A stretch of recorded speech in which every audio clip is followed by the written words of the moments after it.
قناة الشيخ ميثم التمار تقدم لكم.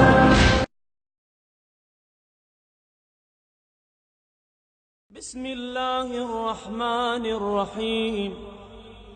الحمد لله الذي لم يشهد أحدا حين فطر السماوات والأرض، ولا اتخذ معينا حين برأ النسمات، لم يشارك في الإلهية ولم يظاهر في الوحدانية. كلت الألسن عن غاية صفته والعقول عن كنه معرفته، وتواضعت الجبابرة لهيبته وعنت الوجوه لخشيته، وانقاد كل عظيم لعظمته. فلك الحمد متواترا متسقا ومتواليا مستوسقا، وصلواته على رسوله أبدا وسلامه دائما سرمدا.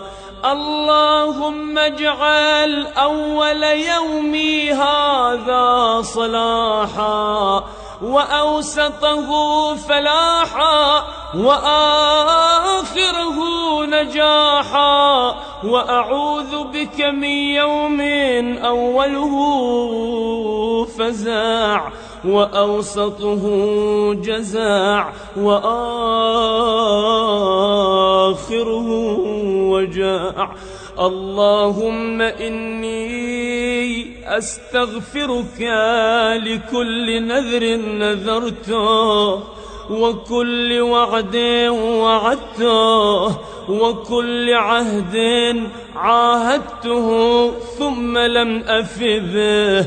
وأسألك في مظالم عبادك عندي، فأيما عبد من عبيدك أو أمة من إمائك كانت له قبلي مظلمة ظلمتها إياه في نفسه أو في عرضه أو في ماله أو في أهله وولده، أو غيبة اغتبته بها، أو تحامل عليه بميل أو هوى، أو أنفة أو حمية أو رياء أو عصبية، غائبا كان أو شاهدا، وحيا كان أو ميتا، فقصرت يدي وضاق وسعي عن ردها إليه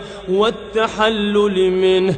فأسألك يا من يملك الحاجات وهي مستجيبة لمشيئته ومسرعة إلى إرادته، أن تصلي على محمد وآل محمد، وأن ترضيه عني بما شئت، وتهب لي من عندك رحمة، إنه لا تنقصك المغفرة ولا تضرك الموهبة يا أرحم الراحمين.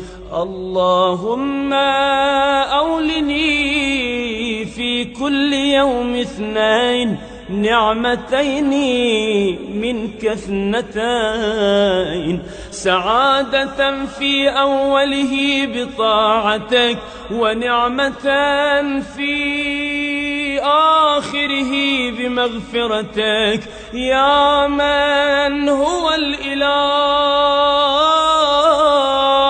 ولا يغفر الذنوب سواه، برحمتك يا أرحم الراحمين.